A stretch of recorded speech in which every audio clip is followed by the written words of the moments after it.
नमस्कार दोस्तों, आज मैं आपको एक और नई कहानी सुनाऊंगी। कहानी का नाम है महात्मा बुद्ध और अंगुलीमाल डाकू। दोस्तों, अभी तक आपने हमारे चैनल को सब्सक्राइब ना किया हो तो प्लीज़ चैनल को सब्सक्राइब कर लें, लाइक करें। आइए सुनते हैं कहानी। बहुत समय पहले मगध राज्य में एक सोनापुर नाम का एक गांव था। उस गांव के लोग बहुत अच्छे थे, लेकिन शाम को सूरज ढलते ही पूरे गांव में सन्नाटा छा जाता था और कोई भी अपने घर से बाहर नहीं निकलता था। एक दिन गांव में दो मुसाफिर आए। उन्होंने कहा, कितना सुंदर गांव है, हर तरफ हरियाली ही हरियाली है। उन्होंने गांव के एक बूढ़े व्यक्ति से पूछा, बाबा, क्या आप हमारी मदद कर सकते हैं? बूढ़ा व्यक्ति बोलता है, क्यों बेटा, क्या हुआ? मुसाफिर बोलते हैं, बाबा, हम मुसाफिर हैं, आज रात यहीं रुकना चाहते हैं। क्या आप यहाँ रुकने के लिए कोई जगह बता सकते हैं? बूढ़ा व्यक्ति बोलता है, बेटा, पास में मेरा घर है, तुम दोनों वहाँ ठहर सकते हो। हमारे गांव में मेहमान भगवान समान है। यह बोलकर वृद्ध आदमी दोनों मुसाफिरों को अपने घर ले जाता है, उनकी अच्छी से खातिरदारी करता है। फिर दोनों मुसाफिर गांव देखने के लिए निकल जाते हैं। शाम हो जाती है और सभी अपने अपने घर की तरफ भागने लगते हैं। सभी को भागते देख दोनों मुसाफिर असमंजस में पड़ जाते हैं। मुसाफिर बोलते हैं, ये सब क्या हो रहा है? ये सब इतनी जल्दीबाजी में अपने घर की तरफ क्यों भाग रहे हैं? वो दोनों मुसाफिर उनको रोकते हैं, लेकिन कोई नहीं रुकता। देखते ही देखते सन्नाटा छा जाता है। दोनों मुसाफिर वृद्ध आदमी के घर वापस जाते हैं। वृद्ध व्यक्ति बोलता है, अच्छा हुआ बेटा, तुम सही समय पर आ गए, मुझे तुम्हारी चिंता लगी हुई थी। मुसाफिर बोलता है, क्यों बाबा, ऐसा क्या हो गया?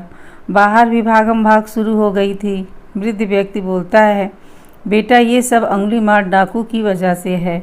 वे शाम होते ही अपनी गुफा से बाहर निकल जाता है और जो भी सामने दिखता है उनका सारा सामान लूटकर उन्हें मार देता है और उनकी अंगुलियां काटकर उसकी माला बनाकर गले में पहनता है।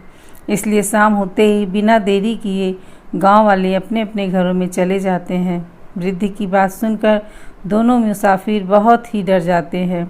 मुसाफिर कहते हैं, ये हम कहाँ फंस गए, और अंगुलीमाल डाकू के डर से पूरी रात सो नहीं पाते हैं और सुबह होते ही गांव छोड़कर चले जाते हैं।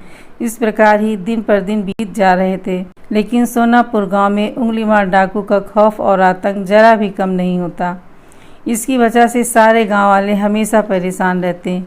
एक दिन कुछ गांव वाले मंदिर में इकट्ठा होते हैं और भगवान से प्रार्थना करते हैं, हे भगवान, हमारी मदद कीजिए, कृपा हमें अंगुलीमाल डाकू से छुटकारा दिलाइए, हम पे कृपा कीजिए भगवान, कोई चमत्कार दिखाओ भगवान। ये बोलते हुए गांव वाले परेशान और उदास मंदिर में खड़े रहते हैं। तभी उन्हें मंदिर के बाहर से एक आवाज़ सुनाई देती है, कोई है क्या?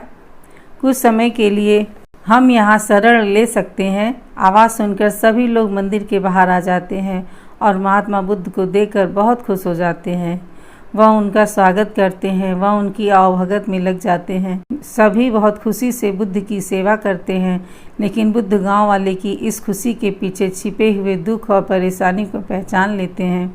बुद्ध कहते हैं, आप सब इतनी दुखी और उदास क्यों हैं? क्या कोई बात है जो आप सभी को परेशान कर रही है?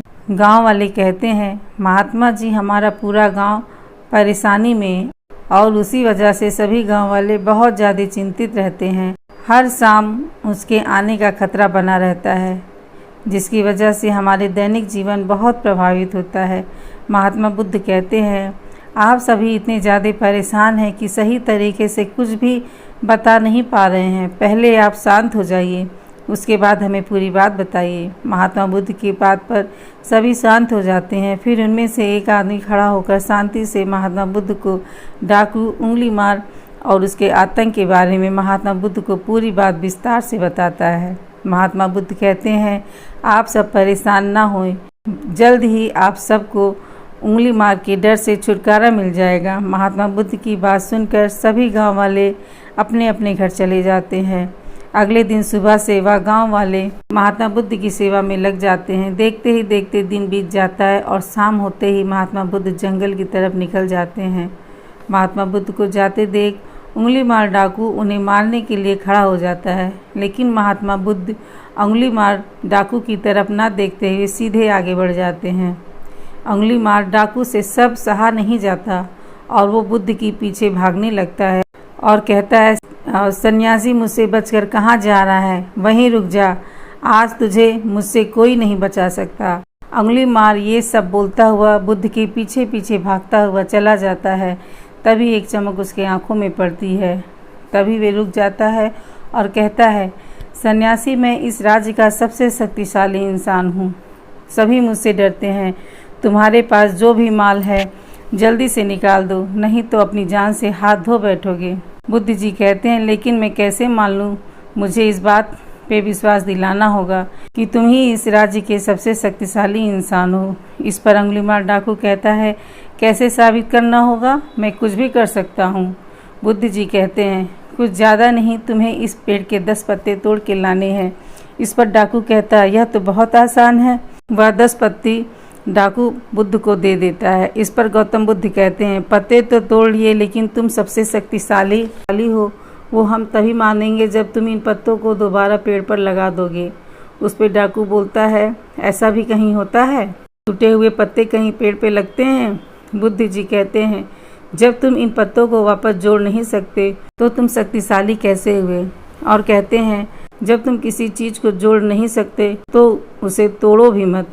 यदि तुम किसी को जीवन नहीं दे सकते तो तुम्हें किसी को मृत्यु देने का भी कोई अधिकार नहीं है। इस प्रकार महात्मा बुद्ध की बातें सुनकर उसे अपनी गलतियों का एहसास हो जाता है और सभी गलत काम को छोड़ देता है और वह महात्मा बुद्ध का शिष्य बन जाता है। वह उसी गांव में रहकर सभी की सेवा करता है। आपको हमारा वीडियो अच्छा लगा हो तो प्लीज़ चैनल को सब्सक्राइब करें, लाइक करें, अपने कमेंट जरूर दें। आपका कमेंट हमारे चैनल के लिए महत्वपूर्ण है। धन्यवाद।